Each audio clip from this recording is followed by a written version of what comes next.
Olá, eu sou Fernando de Barros e Silva e a essa altura você já sabe que este não é o Foro de Teresina. É o 4º episódio do Sequestro da Amarelinha, uma série de 5 episódios narrativos conduzidos pela Piauí, a Suíça Info e a Rádio Novelo e apresentada pelos meus amigos José Roberto de Toledo e Jamil Chad. Fica aí com eles que vocês estão em muito boas mãos. No futebol, quando um time muito mais fraco ganha de um mais forte, a gente diz deu zebra. Vira e mexe, a zebra aparece nos gramados da Copa do Mundo. Começou a dar as caras lá em 1938, quando Cuba eliminou a Romênia em Toulouse, na França. Depois os cubanos perderam por 8-0 da Suécia e nunca mais voltaram a disputar um Mundial de Futebol. A zebra voltou na Copa seguinte, em 1950, e foi importunar justamente os inventores do futebol, os ingleses. Eles foram derrotados em Belo Horizonte, porque a Copa foi no Brasil, pela inexpressiva seleção dos Estados Unidos, que de tão fracos no esporte inventaram o seu próprio futebol.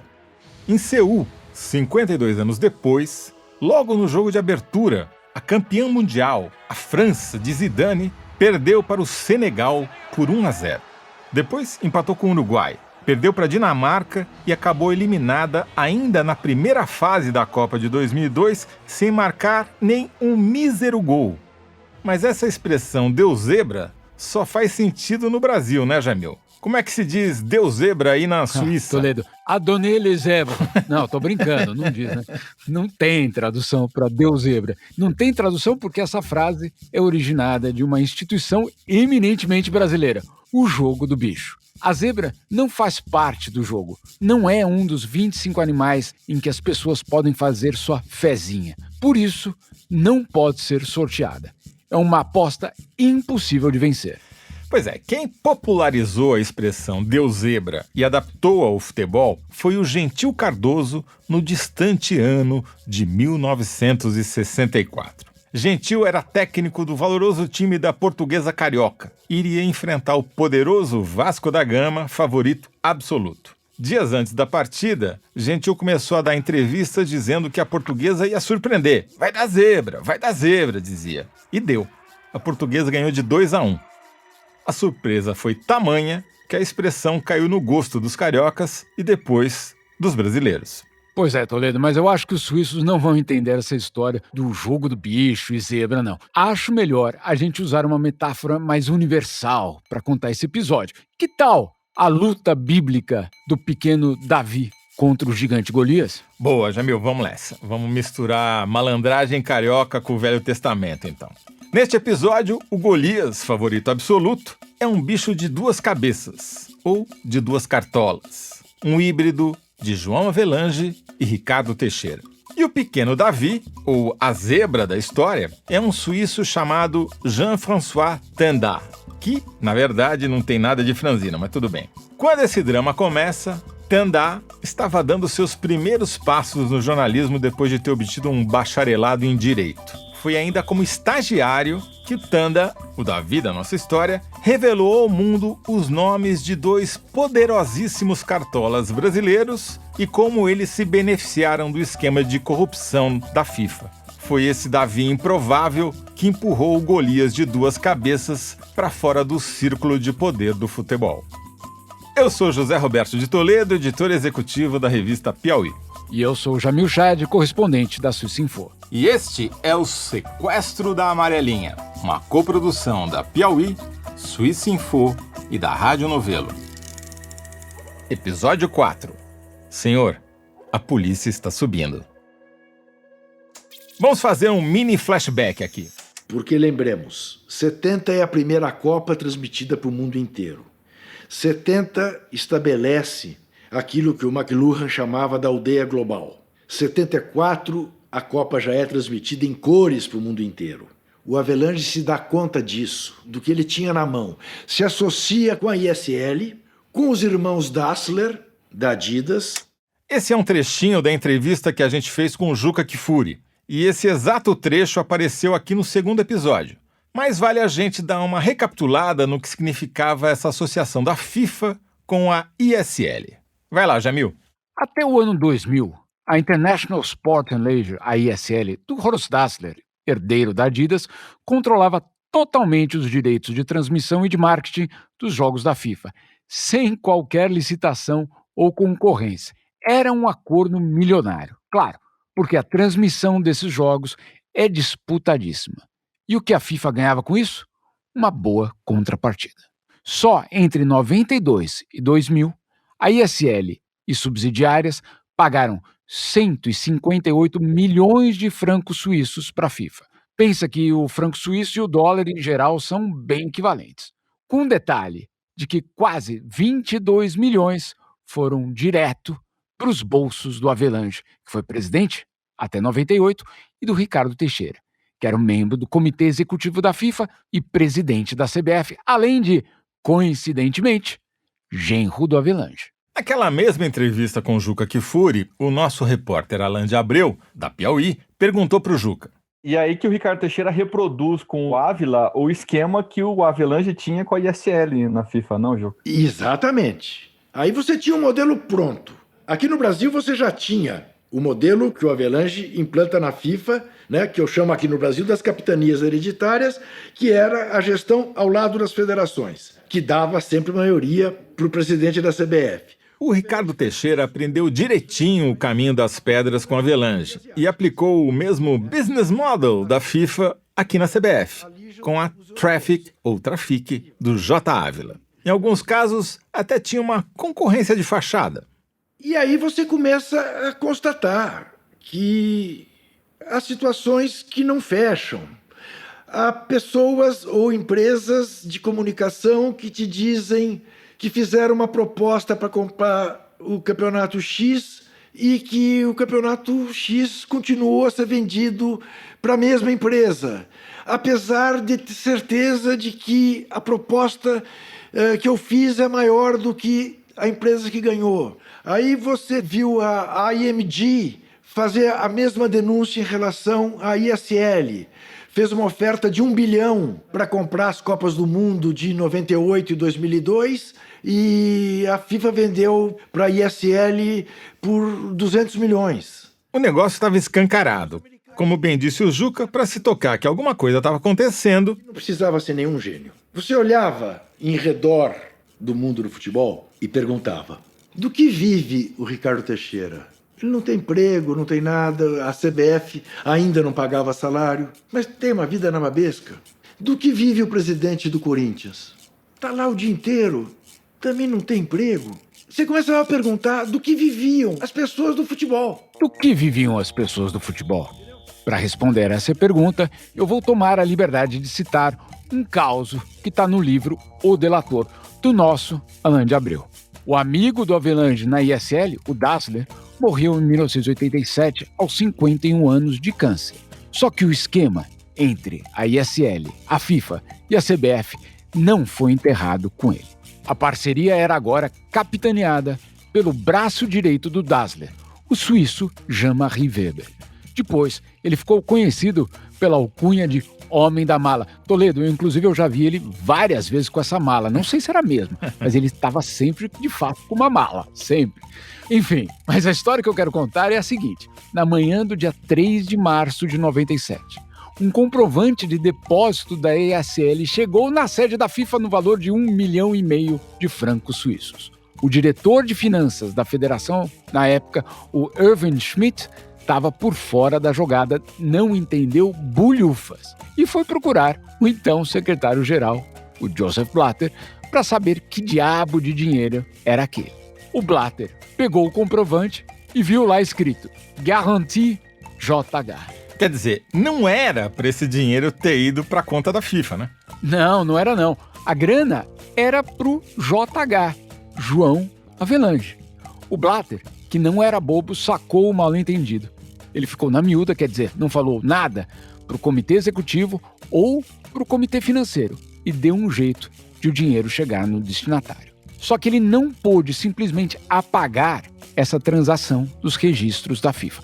Pelo estatuto da organização, os registros das transações precisam ficar preservados durante 10 anos. E esse registro fica lá como uma bomba relógio.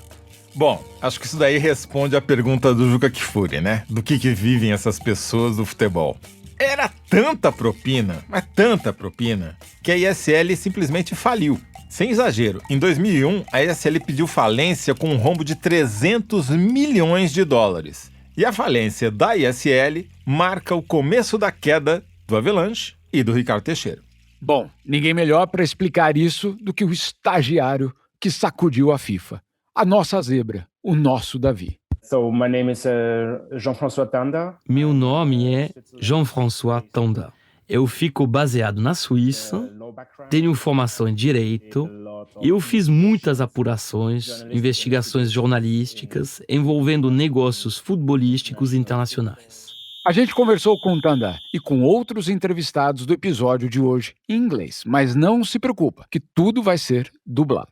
No caso do Tanda, como ele fala inglês com um pouquinho de sotaque francês, a gente achou um dublador francofono que também fala português com sotaque, só para dar um charme.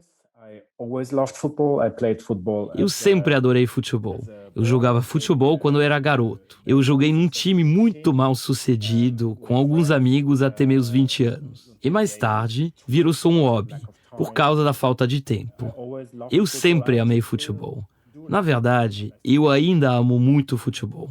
Ainda assisto com muita paixão.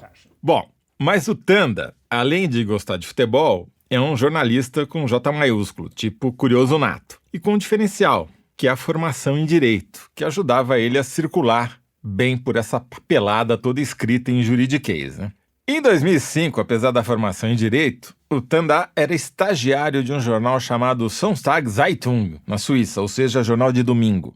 Graças ao interesse pelas leis, Tanda fuçava todo dia uma espécie de diário oficial da Justiça Suíça para ver o que encontrava lá, se tinha alguma boa pauta ou não. E aí, nessa pesquisa, ele deu de cara com uma história que deixou ele curioso. Uma decisão que mencionava uns pagamentos suspeitos.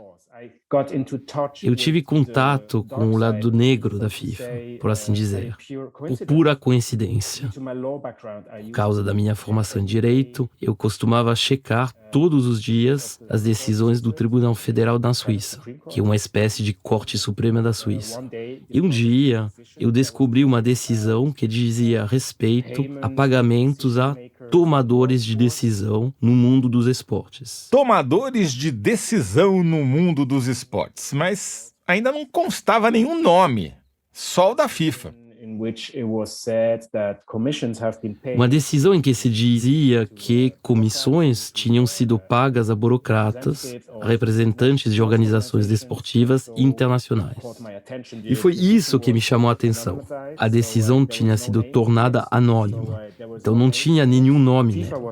O nome da FIFA estava lá, mas o nome de ninguém era mencionado. Eu comecei a cavar, porque eu queria saber o que exatamente tinha acontecido. E, na verdade, eu ainda era estagiário quando publiquei a minha primeira matéria sobre pagamento de suborno na FIFA. O título era O Longo Braço de Sepp Blatter. Eu pude mostrar como o Sepp Blatter, com a ajuda dos advogados dele, fez um pagamento de maneira secreta numa situação que a gente chama na Suíça de acobertamento de corrupção. Acobertamento de corrupção. De novo, nenhum nome, só FIFA. Então, as autoridades olharam os registros e encontraram alguns pagamentos ilógicos, se a gente pode chamar assim. Um promotor foi atrás dessas transações e descobriu que, na verdade, aquilo era pagamento de propina. Então, o primeiro processo foi contra os administradores da ISL, na Suíça, porque eles foram acusados de fraude e de diversos crimes de falência na pequena cidade de Zug, no centro da Suíça. Mas esse foi só o primeiro processo. A segunda investigação foi aberta em seguida, contra funcionários da FIFA, pelos mesmos promotores que alegaram que aqueles pagamentos eram ilegais por se tratarem de suborno. Todo esse caso que o Tanda está falando começou em 2002, a partir da falência da ISL. E foi assim. Os investigadores encontraram, por exemplo, na sede da ISL, uma planilha listando os pagamentos de propinas entre os anos de 99 e 2001. O documento mostrava depósitos sucessivos nas contas de duas empresas abertas em paraísos fiscais europeus, a Sanud e a Sicureta, em Liechtenstein. E essas empresas pertenciam, respectivamente, ao Ricardo Teixeira e ao João Avelange. Genro e sogro receberam da ISL mais de 14 milhões de dólares só para que a empresa ficasse com os direitos de marketing da Copa do Mundo de 2002. No total, em todas as transações que foram descobertas, Avelange sozinho ganhou mais de 45 milhões de dólares da ISL. Tudo isso acobertado pelo então presidente da FIFA, Joseph ou Sepp Blatter para os íntimos. Só que aí, em 2001, quando a ISL decretou falência, o Blatter se viu obrigado a formalizar uma queixa criminal sobre o caso. Voltando aqui para o Tanda, eu perguntei para ele se quando ele encontrou esses registros jurídicos, ele conseguia saber quem eram os executivos da ISL e da FIFA que foram processados. Os administradores da ISL foram indiciados em algum momento e, portanto, os nomes deles eram 6 pessoas, entre executivos, membros de conselho, quer dizer, os nomes eram conhecidos. No final, todos eles foram inocentados. Menos um. Um deles foi condenado por um pagamento que ele fez e não queria revelar quem era o destinatário e por quê. Então, ele foi condenado. Depois, a promotoria abriu uma nova investigação sobre dirigentes da FIFA, representantes da FIFA. E não se sabia, a princípio, quem eram essas pessoas.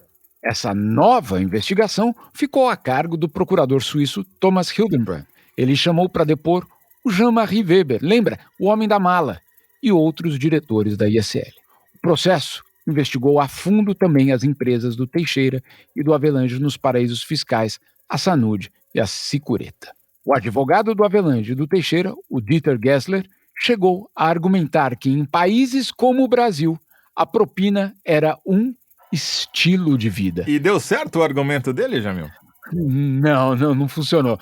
Em 2009, o procurador Hildenbrand indiciou a dupla brasileira por gestão desleal. Só que eles fizeram um acordo com a promotoria, pagaram uma indenização para o Estado em troca de sigilo e do encerramento do caso. O Tanda explicou para a gente que esse é um recurso previsto na lei suíça, sigilo em troca de indenização. Acordo feito, a ação foi encerrada em maio de 2010. E esse acordo foi publicado ainda sem nenhum nome, só dizendo que B2 e B3 tinham concordado em devolver o dinheiro. Tá, só que mesmo com o sigilo, a verdade veio à tona, graças à Zebra, ao Davi, ao Tanda. Conta como aí, Jamil. Aí é que entra o faro jornalístico do Tanda. Como ele já investigava a FIFA há um bom tempo, ele sacou que eram nomes grandes. Aí ele teve de entrar na justiça para poder ter acesso a esses nomes. Eu apresentei o meu pedido no dia 3 de junho de 2010. E o Tribunal Federal, no fim, só liberou o acesso no dia 3 de julho de 2012. Quer dizer, foram 2 anos entre esses 2 marcos, por assim dizer. Eu entrei nessa muito ingênuo, quer dizer, mandei um e-mail para a promotoria do Cantão de Zug dizendo: olha, eu vi esse release da imprensa, estou interessado em saber que acordo é esse. Você pode, por favor, mandar para mim? Então, a promotoria me respondeu dizendo: você precisa entrar com um pedido formal, uma carta, não um e-mail, e argumentando legalmente por que eles devem abrir esta decisão para você. Então, com o conhecimento legal que eu tinha, eu fiz isso por minha conta, consultando livros de direito, jurisprudências, e no fim, eles decidiram a meu favor, por me dar acesso ao documento.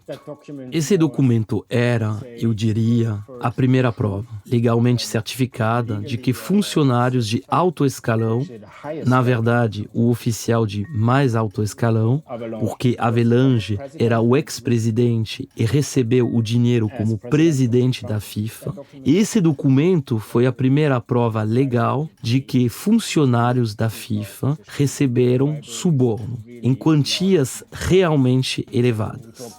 Estamos falando de bilhões de francos suíços que foram pagos a essas pessoas só porque eles eram membros do comitê executivo da FIFA. Um parêntese importante para fazer aqui é que a lei suíça permite que partes privadas, só privadas, de um processo façam algum tipo de acordo financeiro. Neste caso, as partes privadas eram a FIFA, fraudada, e o Havelange e o Teixeira, os fraudadores.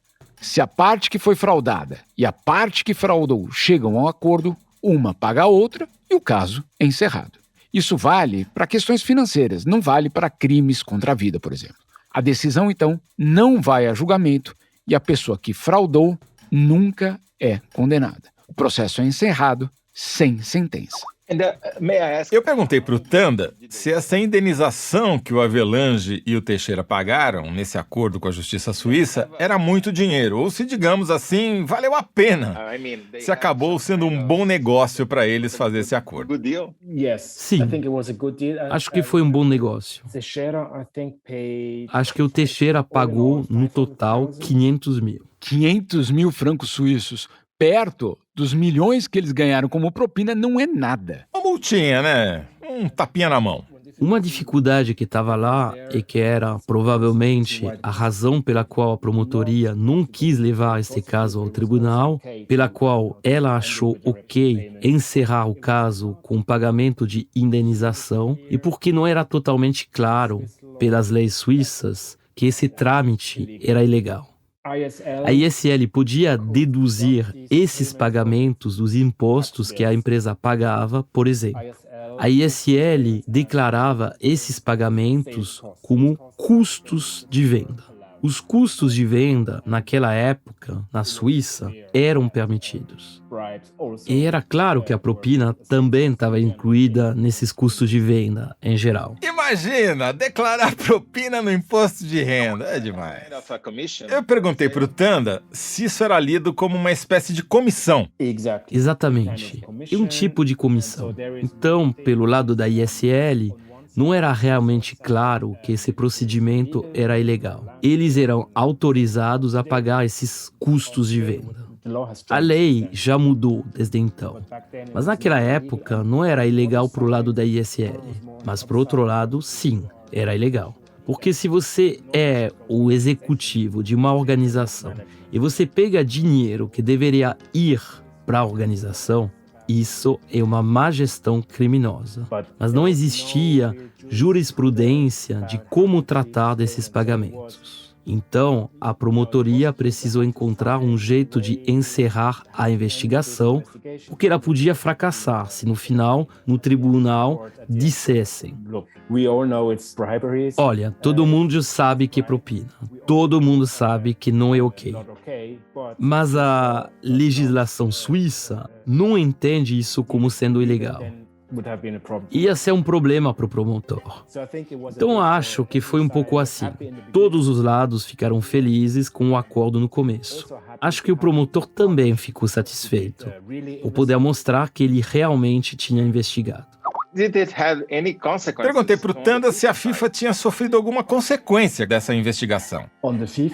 Do lado da FIFA, surpreendentemente, não teve nenhuma consequência. O Havelange perdeu o título de... Qual era mesmo o título dele? Presidente honorário? Com o escândalo, o Havelange não só renunciou à presidência honorária da FIFA, como precisou se afastar também do cargo que ele tinha no Comitê Olímpico Internacional desde 1963. O Ricardo Teixeira renunciou à presidência da CBF logo em seguida, depois de 23 anos no poder. E ele também deixou a presidência do comitê organizador da Copa de 2014 no Brasil. Ele nega até hoje que o motivo tenha sido esse. O Blatter, bom, nesse caso, não aconteceu nada com o Blatter. Exatamente. Na entrevista com Tanda, eu entendi que só os brasileiros tinham caído. Mas eu perguntei se o esquema continuou o mesmo por baixo dos panos. The organization stays the same. A organização continua a mesma. Eles ainda comunicavam que estavam muito interessados em reformar a FIFA, em conduzir as reformas junto com Sepp Blatter. Eu ouvi dizer que o Avelange estava furioso com o Sepp Blatter. O Blatter, que eu trouxe ele da Longines para dentro da FIFA e ele se tornou-se um dos homens mais importantes do mundo. Eu gosto dele, esteve ao meu lado e fui eu que o trouxe. Do dia que eu entrei, o Blatter foi a minha continuidade e ao dia que ele vai sair, 40 anos estamos mandando. Que, na verdade, ele queria pegar um avião para Zurique para dar um tapa na cara dele, por assim dizer. Mas naquela altura, o Avelange já estava bem velho, muito velho, na verdade, e não podia cruzar o Atlântico para isso. A amizade entre esses homens acabou de repente. Mas isso também é típico de Blatter. Sacrificar as pessoas se for necessário para ele se salvar. Quando ele ainda era presidente da FIFA, ele não pensava duas vezes antes de sacrificar alguém, se isso trouxesse algum benefício para ele. Sacrificar pessoas para se beneficiar. Só que o Sepp Blatter pisou no calo de outro gigante. Ladies and gentlemen, dear friends, fans of football around the world. Esse áudio que a gente está ouvindo aí é de um vídeo de 2010, quer dizer, na mesma época dessa confusão que o Tanda estava contando. O Blatter ainda era o presidente da FIFA e ele estava anunciando os países sede das Copas de 2018 e 2022, que iriam acontecer respectivamente na Rússia e no Catar, como a gente já sabe. Acontece que para a Copa de 2022, o Catar tinha um concorrente bem forte na disputa, os Estados Unidos. E eles não estavam para brincadeira. Chegaram a escalar como diretor da campanha ninguém menos do que o ex-presidente Bill Clinton. The winner to organize the 2022 FIFA World Cup is Qatar. No vídeo, dá para ver o sorriso amarelo do Clinton quando o Blatter tira o nome Qatar do envelope. Quer dizer, o Catar, que é um emirado minúsculo no Oriente Médio, com pouco menos de 3 milhões de habitantes, tinha vencido o país mais poderoso do mundo, com Clinton como embaixador e tudo, por 14 votos a 8. A senhora já esteve no Catar? Já. Aqui, mais um trechinho daquela entrevista que a Daniela Pinheiro fez com o João Avelange na Suíça em 2011, quando ela estava escrevendo o perfil do Ricardo Teixeira para Piauí. Junho, julho? Não, outubro, mas é um horror, né? 50 graus, né? Exatamente, é quando vai ser a Copa do Mundo. Todos os estádios são de ar-condicionado. É uma loucura, não é verdade? Mas quem queria a Copa no Catar? Não sei, eles se apresentaram e ganharam. Como ganharam, eu não sei, mas ganharam. O verão insuportavelmente quente do Catar deu tanto pano para manga que a Copa de 2022 foi transferida de julho para novembro e dezembro, outono no hemisfério norte. O Avelange provavelmente estava sabonetando quando disse que não sabia como eles ganharam. Mas dá para entender a cara do Bill Clinton no anúncio. E aí, meu amigo, um adversário muito maior que o Tanda estava entrando no jogo. Eram os Estados Unidos, que não brincam em serviço, e botaram logo o FBI para investigar o que tinha por trás das decisões da FIFA, uma operação que ficou conhecida como FIFAgate. Um grupo de agentes do escritório do FBI em Nova York assumiu a tarefa de decifrar aquele quebra-cabeça da corrupção, começando pela peça mais próxima, o compatriota Chuck Blazer. Chuck Blazer era, e eu digo era porque ele morreu em 2017, um cartola americano que foi secretário-geral da CONCACAF, a entidade que comanda o futebol da América do Norte, América Central e Caribe. E ele foi também membro do Comitê Executivo da FIFA, o órgão mais importante da entidade. Mas vamos voltar para o FBI. Não precisou de mais do que algumas semanas para os policiais fisgarem o Chuck Blazer. Apesar de ostentar um padrão de vida milionário, o Chuck não tinha declarado imposto de renda nos 3 anos anteriores. E o esquema não se restringia às contas pessoais. Ele também tinha sonegado impostos na CONCACAF. E aí, quando o FBI bateu na porta do Chuck e confrontou ele com os dados da investigação, ele não tinha muita saída. Segundo os advogados dele, a perspectiva era de que ele fosse condenado a 75 anos de prisão, o que para ele, com 66 anos e tratando de um câncer, significaria a prisão perpétua. Só tinha uma solução então: confessar os crimes e aderir a um programa de delação premiada do FBI em troca de liberdade. O Chuck Blazer admitiu ter recebido um total de 11 milhões de dólares de propina em troca dos votos na escolha das sedes das Copas de 98 na França e de 2010 na África do Sul, além de subornos em contratos comerciais para torneios da CONCACAF. Ele também admitiu ter sonegado quase 2 milhões de dólares em impostos. E se a gente chegou até aqui contando a saga investigativa de um jornalista, tá na hora de conhecer outro tipo de investigação, a do FBI. E você deve imaginar que não é fácil falar com esses caras. A Paula Dupras, repórter da Suíça Info, levou um bom tempo até conseguir um encontro com o agente Michael Gaeta, que participou diretamente da investigação. Eles conversaram em setembro, em Nova York. E o Gaeta era um dos caras mais indicados para tocar essa investigação. Afinal, ele chefiava um departamento do FBI responsável por lavagem de dinheiro e fraude transnacional. Ou seja, qualquer fraude financeira que acontecesse no mundo e que afetasse os Estados Unidos passava pela equipe dele. E ele contou que durante as investigações percebeu como a corrupção era tratada como algo corriqueiro. Essa relação entre os dirigentes de futebol e os empresários que estão envolvidos no negócio de futebol acabou permitindo, em última análise, uma relação corrupta, contínua de décadas, que era desconhecida, que não tinha sido revelada até as investigações deste caso. Eu digo desconhecida, mas claro que tinha quem soubesse e até aceitasse que essas relações eram uma forma de fazer negócios, de gerar receita, na América do Sul e em outras áreas.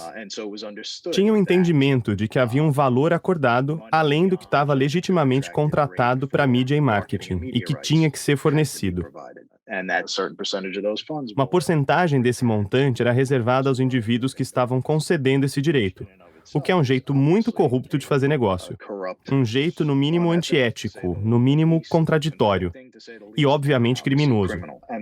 A falta de qualquer governança interna, de um código de ética entre os grupos que controlam o futebol, foi o que permitiu que esses conflitos de interesses significativos fossem possíveis, de uma maneira criminosa, num cenário em que a propina era vista como uma forma de fazer negócio.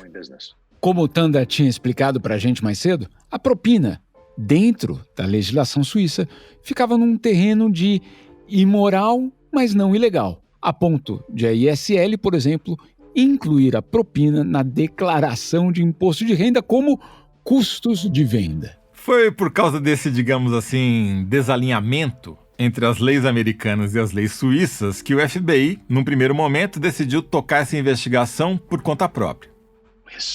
Historicamente, a Suíça tem sido vista como um abrigo para aqueles que querem manter segredos e esconder bens. Pelo que nós sabíamos, nossa atitude desde o começo era de que essa investigação, para ser bem-sucedida, tinha que ser silenciosa. A gente tinha que ter o controle da investigação até onde fosse possível. O que significa abrir mão da cooperação de autoridades estrangeiras durante a maior parte do curso da investigação. A Paula perguntou para o Gaeta se existia alguma incerteza ou até desconfiança por parte do FBI nas autoridades suíças. Com certeza havia essa preocupação. Cada país tem uma legislação diferente. Por exemplo, na Suíça, a praxe, em alguns casos, é notificar o alvo de uma investigação. A gente não podia ter esse risco naquele momento. Aquele momento de voo solo do FBI durou 4 anos, de 2011 até 2015. Foi quando o Ministério Público Suíço abriu a sua própria investigação. A FIFA até tinha uma auditoria própria, feita pela empresa KPMG, mas que em 10 anos, nunca, por alguma razão, eles nunca encontraram nenhuma irregularidade. Já em poucas semanas de investigação, os procuradores de Berna detectaram mais de 104 transações financeiras suspeitas de lavagem de dinheiro, milhões de dólares envolvidos, contas bloqueadas, enfim. Esse é um dos casos mais complexos já investigados pelo Ministério Público Suíço.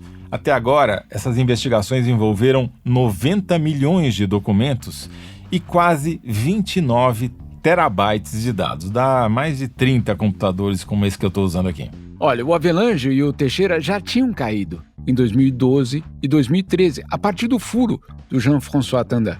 Mas não demorou para essa nova investigação, o FIFA-Gate, bater na porta de alguns personagens já conhecidos aqui do sequestro da Amarelinha.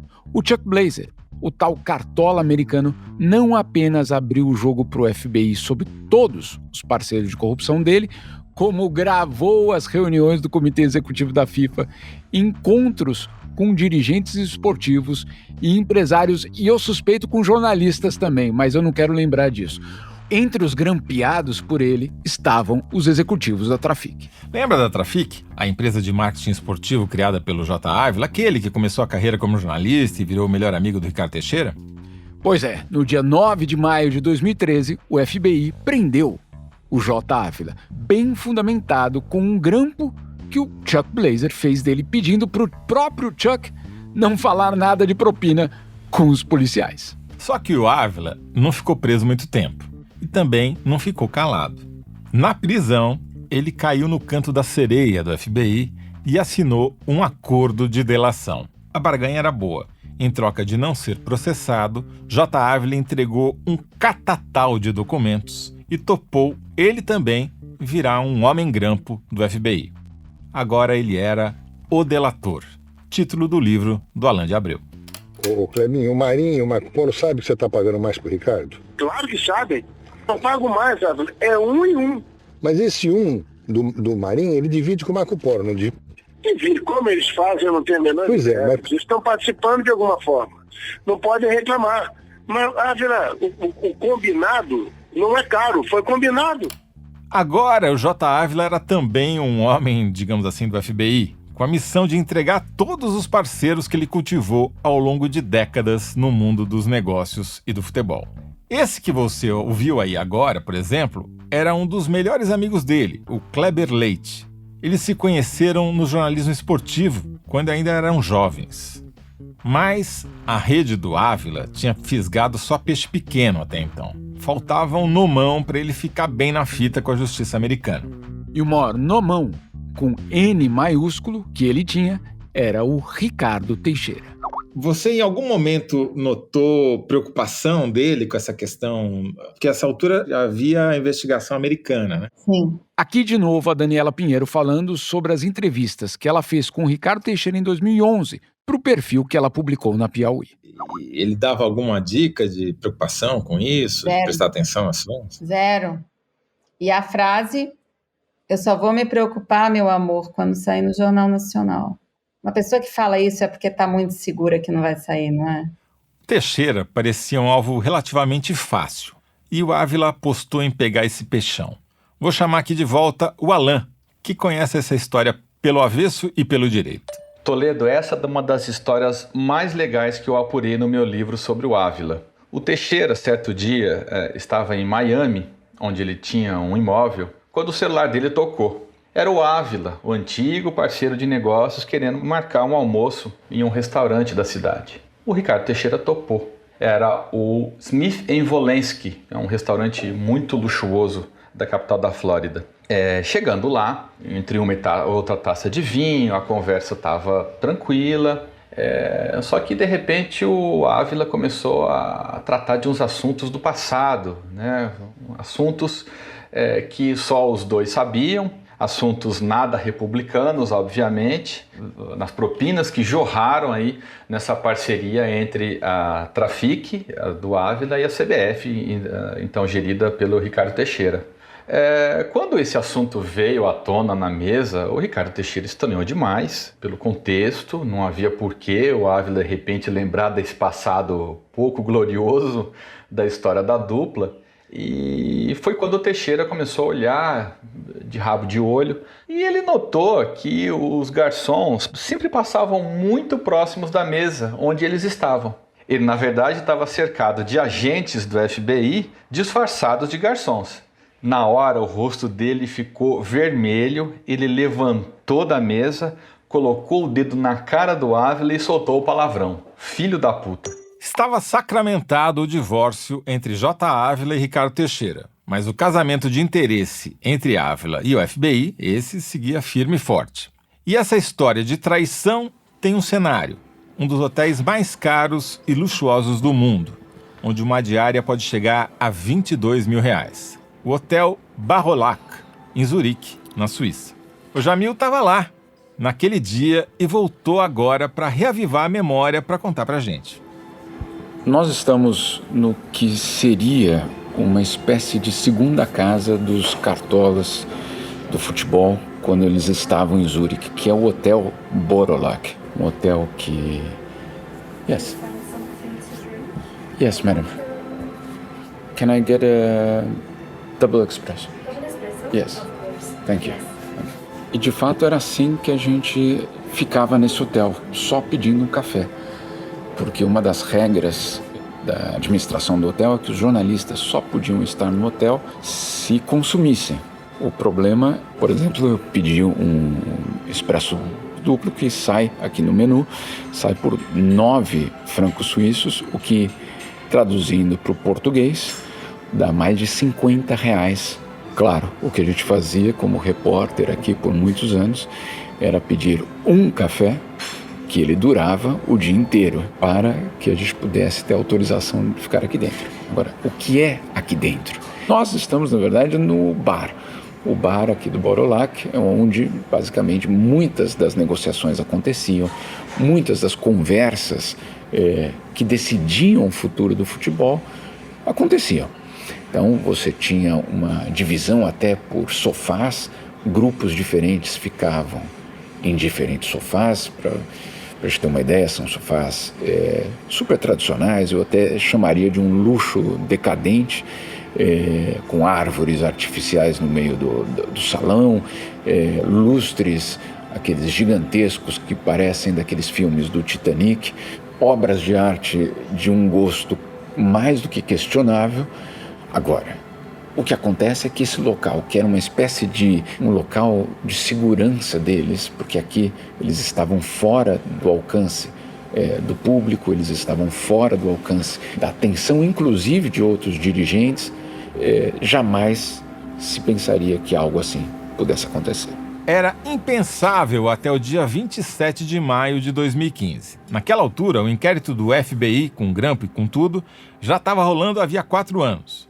2 meses antes, a Justiça Suíça tinha dado a largada em outra linha de investigação e os 2 países resolveram unir esforços numa única operação muito bem orquestrada. O que aconteceu no dia 27 de maio? Bom, uma operação policial entre o FBI e a polícia suíça desembarcou aqui neste hotel, era 6 da manhã. As pessoas que estavam dentro do hotel até hoje contam como os policiais entraram à paisana, não estavam vestidos de policiais, não chutaram porta. Foi uma operação silenciosa, tão silenciosa que contam que a mulher que aspirava o carpete aqui do hall, ela continuou trabalhando normalmente enquanto a polícia fazia a sua operação. Ou seja, era como se nada estivesse acontecendo. E no fundo, esse tinha sido o maior golpe contra o futebol, contra a estrutura de poder do futebol. O que aconteceu naquele dia? Vários dos dirigentes que estavam hospedados aqui para um congresso da FIFA foram levados para a prisão. Há um dos relatos de José Maria Marinho, que era naquele momento o dirigente brasileiro, um dos dirigentes brasileiros aqui no hotel. O policial que entra no quarto diz que ele precisa fazer uma mala. E a mulher dele faz uma mala e a polícia então diz para a mulher dele: é melhor a senhora fazer uma mala maior. Ou seja, ele não ia passar algumas horas na polícia, ele ia passar meses e, no caso, acabou acontecendo isso, foram anos. Daqui ele foi transferido para os Estados Unidos. Como o Jamil já adiantou, o José Maria Marim foi extraditado para os Estados Unidos em novembro de 2015. Depois de pagar a fiança de 15 milhões de dólares, Marim passou para a prisão domiciliar no apartamento dele na Quinta Avenida, um dos endereços mais caros de Nova York. Em 2018, ele foi condenado pela Justiça dos Estados Unidos a 4 anos de prisão, mas a pena foi reduzida por causa do Covid e ele pôde voltar para o Brasil em 2020. Naquele dia 27 de maio, o que aconteceu foi que, claro, nós jornalistas, nós não sabíamos quem tinha sido preso, quem não tinha sido preso. E o que eu fiz naquela manhã foi ligar para o hotel e pedir o quarto do senhor Marco Polo Del Nero, na época o presidente da CBF. A recepção falou, claro, 1 minuto, e passou, e ele atendeu do outro lado. Então ele não tinha sido preso. Eu desliguei, liguei de novo e pedi o quarto do senhor José Maria Marim. E aí ninguém atendeu. E naquele momento a gente pensou, puxa, talvez Marim, o mais velho de todos, basicamente o elo fraco dessa cadeia, dessa história toda, tenha sido o único brasileiro que foi levado pela polícia. E no fundo, essa foi a história. Agora, nesse fluxo de consciência do Jamil, quase uma sessão de regressão, ele citou 2 nomes bem conhecidos do brasileiro, José Maria Marim e Marco Polo Del Nero. O Marim está tendo, né, porque ele ainda está vivo, uma vida bem movimentada. Foi jogador do São Paulo, governador do estado de São Paulo e presidente da CBF. O Del Nero foi o sucessor do Marim na presidência da CBF e, àquela altura, era membro dos comitês executivos da Conmebol e da FIFA.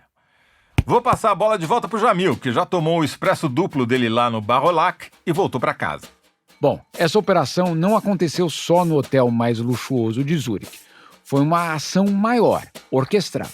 Enquanto a polícia estava prendendo os cartolas no Barrolac, os procuradores suíços estavam na sede da FIFA com mandado para confiscar 9 terabytes de documentos.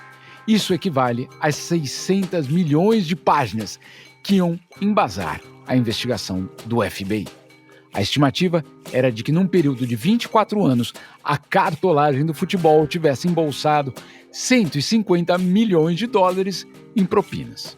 E o Blatter nisso daí, Jamil? O Blatter fingiu que não era com ele. Ele apoiou oficialmente as investigações e soltou até uma nota na imprensa que dizia, abre aspas, não vamos tolerar essa atitude.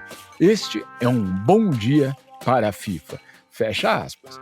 A estratégia deu certo em princípio e ele foi até reeleito presidente. Mas pressionado, Blatter acabou renunciando ao cargo menos de um mês depois. As investigações continuaram e em dezembro de 2015 ele foi banido do futebol pelo Comitê de Ética da FIFA. Sim, isso existe, Comitê de Ética da FIFA.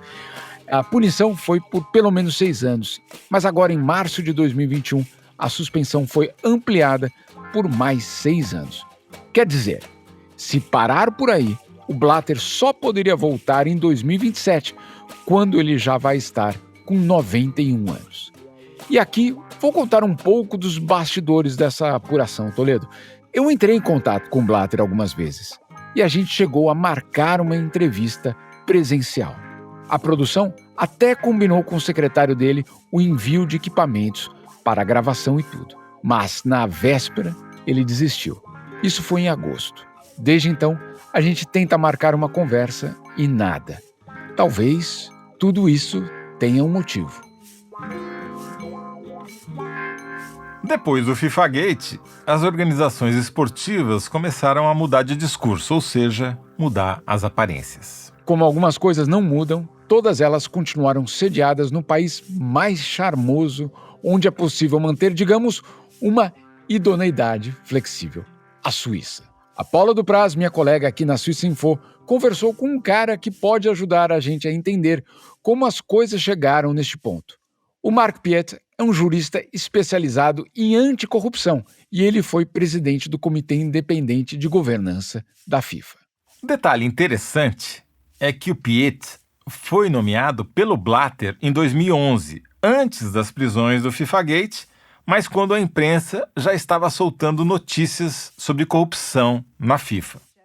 A primeira coisa que a Paula perguntou para ele foi: por que a corrupção é tão infiltrada no futebol? Olha, Na verdade, esse é um fenômeno generalizado nos esportes. Opa! Acharam mais um dublador com sotaque francês. Essa produção é um luxo mesmo, mas presta atenção no que ele está falando. E no futebol, especialmente, tem dinheiro grande envolvido. E essas instituições, associações, confederações, etc., elas são consideradas empresas privadas. E elas se consideram independentes do Estado. E elas ainda têm uma estrutura de governança muito fraca. Você tem gente do mundo todo, inclusive de países muito corruptos. Muitas vezes, você tem um mundo político e o mundo dos esportes entrelaçados. Então, quem deveria estar supervisionando, frequentemente está lucrando com esses acordos. Essa é a minha experiência com a FIFA. A Paula quis saber do Mark Piet por que tantas dessas transações passam pelos bancos suíços. E fez uma pergunta que é um tema fundamental aqui para a gente. Por que a Suíça é tão central na lavagem de dinheiro? Olha, digamos que originalmente a razão para isso seria bastante inofensiva. A FIFA, por exemplo. A FIFA foi fundada em Paris. E no entreguerras, eles perceberam que Paris não era um bom lugar para manter uma organização. Eles queriam ir para um lugar neutro, com menor possibilidade de ser afetado pela guerra. E isso não aconteceu só com a FIFA. Cerca de 60 organizações esportivas se instalaram na região do Lago de Genebra. Uma foi atraindo a outra. E, obviamente, a Suíça tinha um atrativo especial, além da neutralidade das guerras, que era a legislação de associações na Suíça é muito flexível. Você não precisa registrar sua associação. Você pode fazer isso se você considera que a associação tem caráter empresarial. Mas, em geral, você pode criar uma instituição de maneira muito simples. A Suíça é um lugar com muitas instituições financeiras. É um dos maiores centros financeiros do mundo, especialmente de bancos privados. Na verdade, 1/3 das fortunas privadas do mundo estão investidas na Suíça, ou através de instituições suíças. Então, no setor bancário privado, a Suíça é mais importante que Londres, que Nova York, que Hong Kong, etc. E essas pessoas que estão ganhando muito dinheiro através das organizações esportivas delas, eles obviamente não querem ir muito longe. Então, eles vão de Zurique, da montanha onde a FIFA fica, para a cidade, para o Banco B, e depositam o dinheiro deles ali. Tudo o que eles ganharam, de maneira legal ou ilegal. E eu preciso dizer que os bancos suíços, no passado, não faziam muitas perguntas. Alguns ainda não fazem muitas perguntas. Então a Suíça continua sendo um lugar atraente para a lavagem de dinheiro. Os bancos suíços estão longe de estarem limpos. Organizações como a FIFA estão muito ligadas à Suíça de maneira oficial e não oficial. Existem muitos lobistas. Se você vai para o parlamento suíço, a FIFA tem um clube de amigos que não faria nada contra a FIFA. Eles ajudariam a FIFA sob qualquer circunstância. Da mesma forma como a FIFA já ajudou, no passado, alguns desses amigos. Vou te dar um exemplo. O Júlio Grondona, argentino que chegou à presidência da Associação Argentina de Futebol, foi vice-presidente durante a gestão Blatter e presidente do Comitê de Remuneração. Então era ele quem decidia o salário do Blatter. E o Blatter podia dizer depois: desculpa, não tem nada de errado com o meu salário. Ele foi aprovado pelo Comitê de Remuneração da FIFA. Mas logo depois, a gente descobriu que o Grondona estava guardando o dinheiro que desviava em bancos suíços. E como ele fazia isso? Bom, a gente descobriu que funcionários da FIFA acompanhavam ele na agência bancária. Ajudavam ele a abrir a conta, a fazer o depósito. Tinha uma ligação muito próxima ali, claro. Jamil, eu queria voltar para a sua sessão de regressão lá no Barrolac. quando você lembrou do cara que atendeu o seu telefonema no hotel e que, portanto, não foi preso naquele dia em Zurique. O Del Nero é um homem... Aqui de novo o Mário Rosa, nosso PhD em assessorar cartolas. A diferença do Ricardo pro Del Nero são homens diferentes, né? Ricardo é o Ricardo Teixeira, claro. O Ricardo vai ser muito diferente, porque o Ricardo é muito puxa-saco o que eu vou falar, mas vamos colocar aqui dentro da perspectiva, tá? Mas nós estamos falando do Elvis Presley, assim, tinha músicas que mexiam com multidões, e nós estamos falando de um cara que tocava uma música muito mais intimista, um cara mais... Roqueiro e bossa nova. Um roqueiro e um cara de bossa nova, entendeu? São duas coisas. Então, o Ricardo, pelo resultado que ele construiu esportivamente, pelo tempo que ele ficou, pela origem dele com o Avelange, com todas as coisas que ele enfrentou, pelo momento que ele enfrentou, gostem ou não dele, queiram ou não, ele terá sido, depois do Avelange, a figura mais importante do futebol brasileiro em tudo que isso tem de bom e isso tem de mal. Mas o Del Nero tem algumas características. Em primeiro lugar, ele é advogado. Segundo, ele é criminalista. Terceiro, ele é absolutamente discreto. Ele é cerebral. O Ricardo é visceral. O Marco Polo, ele é frio. Jogador de pôquer. Ele é jogador de tranca, joga tranca. Mas a tranca, em geral, você joga com amigos. Sim. Né? Você joga sempre com as mesmas pessoas, não é isso? Parceiros, né? Parceiros. Então, ele é um cara que tem parceiros fixos. A tranca está no meio do caminho entre o buraco e a canastra. E a chave é a parceria, o vínculo entre os parceiros. Ele mora no Rio, ele mora numa cobertura na Barra. Aqui, de novo, o jornalista Silvio Barsetti. Ele tem toda segunda-feira um encontro com o presidente de federações, com os diretores da CBF, para fazer um carteado que vai até 2, 3 horas da manhã, e dali ele comanda a CBF. Embora tenha sido banido do futebol pela FIFA em 2018, por escândalos e corrupção, ele continua tendo o controle da CBF, porque 90% dos diretores da CBF são diretores dele. O Silvio lembrou ainda de um episódio do Del Nero na CBF que deixou ele famoso, o mensalinho. É o teu negócio, né? Tinha um poder na mão, tinha um poder das federações na mão, né? Aquele famoso mensalinho que a CBF paga até hoje às federações. O Marco Polo Del Nero até onerou um pouco a folha da CBF, porque passou a pagar mais para as federações estaduais. Até a última vez que eu soube, era R$75 mil para cada federação, só 2 ou 3 que não estavam aceitando. Paulista e mais 1 ou 2. E 15 a 20 mil reais de ajuda de custo para cada presidente, para fomentar o futebol nos seus estados, né? E o Marco Polo Del Nero era aquela coisa desagradável, já impedido de viajar para fora do país, e ele, em toda a entrevista do técnico da seleção, ele sentava-se lá à mesa da entrevista, né, e ficava ao lado do técnico. E as perguntas eram inevitáveis, né? O senhor vai viajar com a seleção para o Uruguai? O senhor vai viajar com a seleção para a Hungria? E ele ficava engasgado, dizendo que não sabia ainda, claro, com risco de ser preso, né, caso deixasse o Brasil. Aliás, o Marco Polo Del Nero fazia, em média, uma viagem ao exterior por mês. Ele está numa prisão domiciliar, né?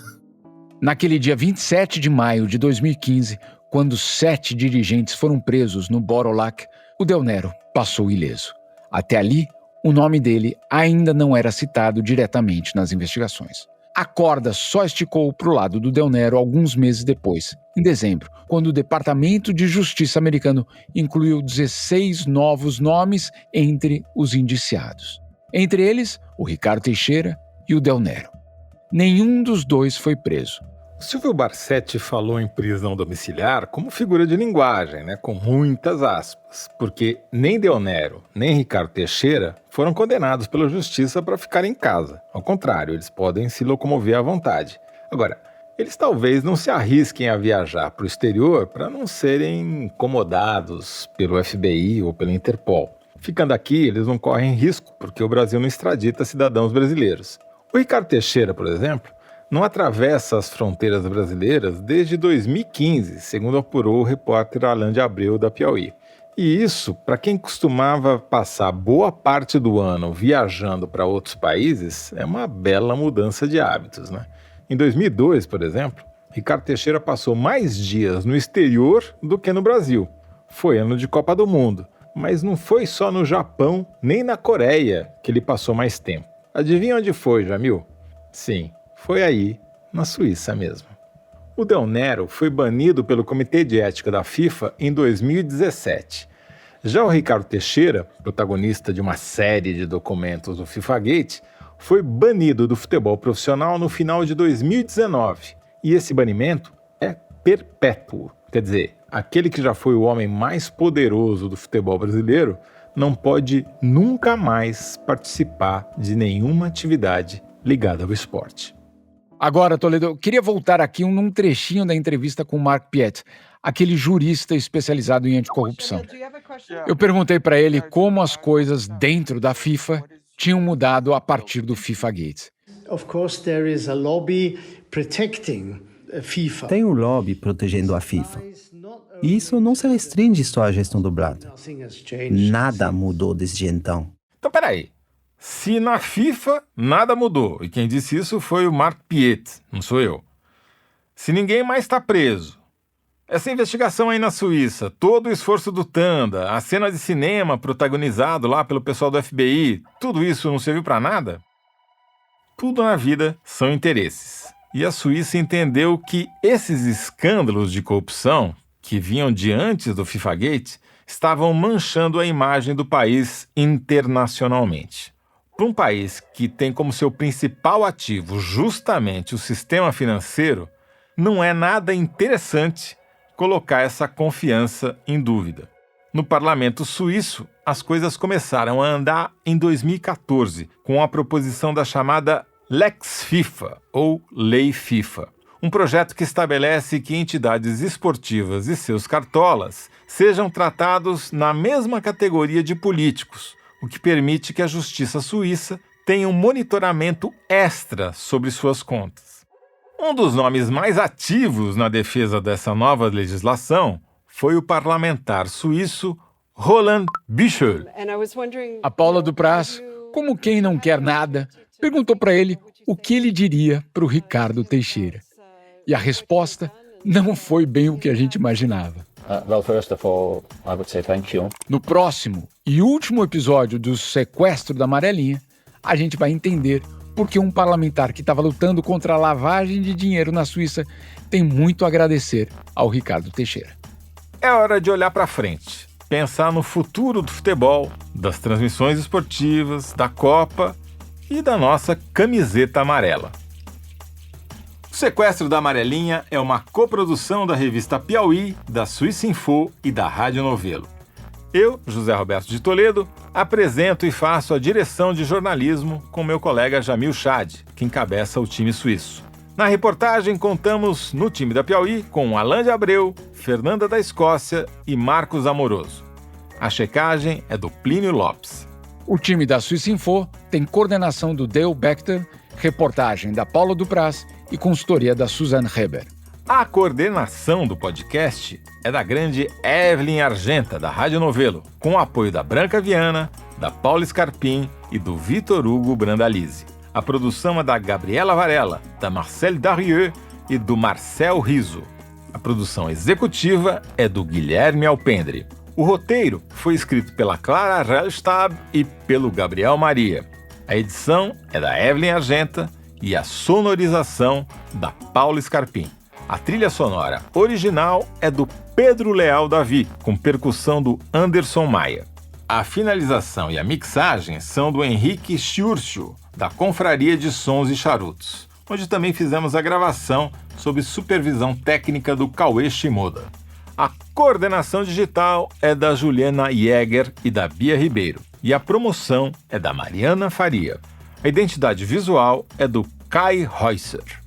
A gente agradece a Daniela Pinheiro pelos áudios da entrevista com João Avelange que você ouviu aqui. Este episódio ainda usou áudios da TV Record e da rede de TV pública americana PBS. Agradecemos também aos amigos que toparam encarnar os entrevistados do episódio de hoje aqui na dublagem. O Guilherme Alpendre, diretor executivo da Rádio Novelo, dublou o Michael Gaeta, do FBI. E o Numa Mazá, professor de economia da UFRJ, que é francês e está morando no Brasil, que topou emprestar o sotaque francês dele para o nosso Davi, o Jean-François Tanda. E também o cineasta Christophe Le Carpentier, outro amigo francês fluente em português que dublou o Mark Piet, o jurista especializado em medidas anticorrupção. Obrigado e até a próxima semana com o último episódio do Sequestro da Amarelinha.